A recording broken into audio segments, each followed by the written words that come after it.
Bem, pessoal, então não se esqueçam. Propriedade imobiliária somente é transmitida a partir do momento em que ocorre o registro do título translativo. É exatamente isso, inclusive, que diz o artigo 1245 caput do Código Civil, que abre a seção 2 do capítulo que trata da aquisição da propriedade imóvel. Transfere-se entre vivos a propriedade mediante o registro do título translativo no cartório de registro de imóveis.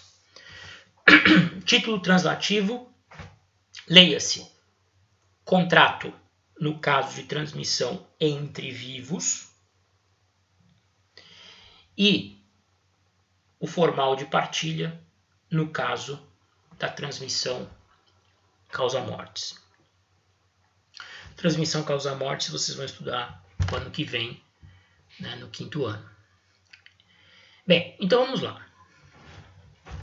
Vamos prosseguir na análise dos parágrafos do artigo 1245 que trazem desdobramentos importantes dessa premissa inicial que nós comentamos até agora, que é a necessidade de registro do título translativo para a transferência da propriedade imobiliária. Diz lá o parágrafo 1º. Enquanto não se registrar o título aquisitivo, o alienante continua a ser havido como dono do imóvel. Vejam a importância que o legislador dá ao registro. O quanto o registro é imprescindível, fundamental à transmissão da propriedade imobiliária. Enquanto ele não for consumado, enquanto o registro não for consumado, considera-se proprietário do imóvel aquele que ainda tem o seu nome gravado no registro. O alienante continua a ser havido como dono do imóvel. Enquanto o comprador não pega o título translativo, se dirige ao registro de imóveis e requer a sua inscrição, o seu registro, para todos os efeitos legais, continua sendo proprietário do bem o alienante. Então, por exemplo, para fins tributários de IPTU, né? O sujeito vende o imóvel, às vezes nem celebra escritura pública, apenas por um instrumento particular que não vai dar registro, que é impossível de ser registrado. Se o sujeito que adquiriu paga direitinho o preço, recebe as chaves, torna-se possuidor do imóvel, mas não proprietário. Para todos os fins, quem continua sendo proprietário é o alienante, porque é o nome dele que ainda figura lá no registro como dono. O que vai acontecer? Todos os tributos sobre o imóvel vão ser lançados contra o dono, contra quem figura no registro. Então, é de interesse tanto do adquirente como do alienante que o registro do título translativo seja ultimado, seja consumado. Porque não sendo ultimado, não sendo realizado, o alienante, por ainda ser considerado o proprietário da coisa, fica responsável por todos os encargos, por todas as obrigações decorrentes dessa propriedade.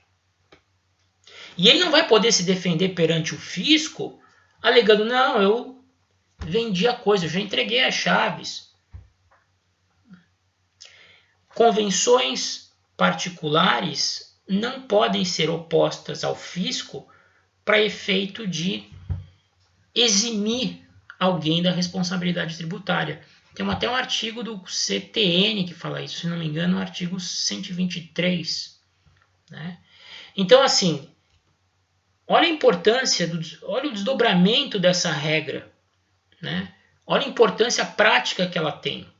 Enquanto não ultimado o registro, não considera-se transmitida a propriedade imobiliária e o alienante, que tem o seu nome gravado no banco de dados público, continua responsável pela coisa, continua sendo havido como dono do imóvel. Parágrafo 2º. Enquanto não se promover, por meio de ação própria, a decretação de invalidade do registro e o respectivo cancelamento, o adquirente continua a ser havido como dono do imóvel.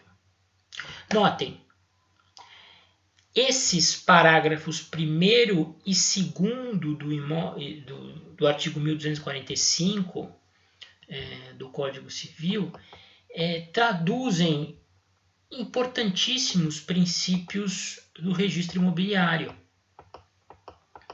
Né? Que princípios nós estamos falando? Dos princípios da presunção de veracidade e força probante. Na verdade, esses dois princípios acabam até se confundindo, né? Nós podemos tratá-los como um só. Força probante e presunção de legitimidade. O que nós conseguimos extrair dos parágrafos 1º e 2º do artigo 245 é muito simples. A informação que consta do registro é presumidamente verdadeira. Trata-se de uma presunção evidentemente relativa, que pode ser desconstituída mediante prova em sentido contrário. Aliás, é o que diz o parágrafo 2º. É possível, por meio de ação própria, promover-se a decretação, obter-se a decretação de invalidade do registro. Só que, enquanto não for decretado inválido o registro, enquanto não for promovido o seu cancelamento, a presunção é de que o adquirente continua a ser havido como dono do imóvel. Então vamos imaginar que alguém foi vítima de um golpe praticado pelo adquirente, alguém se passou por vendedor do imóvel, né, pelo vendedor do imóvel, e conseguiu lavrar uma escritura pública em favor de um comprador qualquer. Né? O vendedor não queria vender, mas alguém se passou por ele e eles conseguiram transferir a propriedade imobiliária através de uma escritura pública com fraude para um terceiro. E esse terceiro pegou o título e registrou.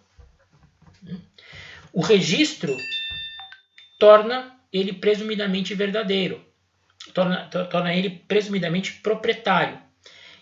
Ele tem uma força probante. Até prova em contrário, o adquirente torna-se proprietário.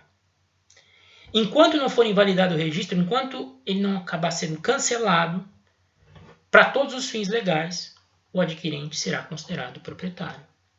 Então, olha a importância que a lei atribui ao registro.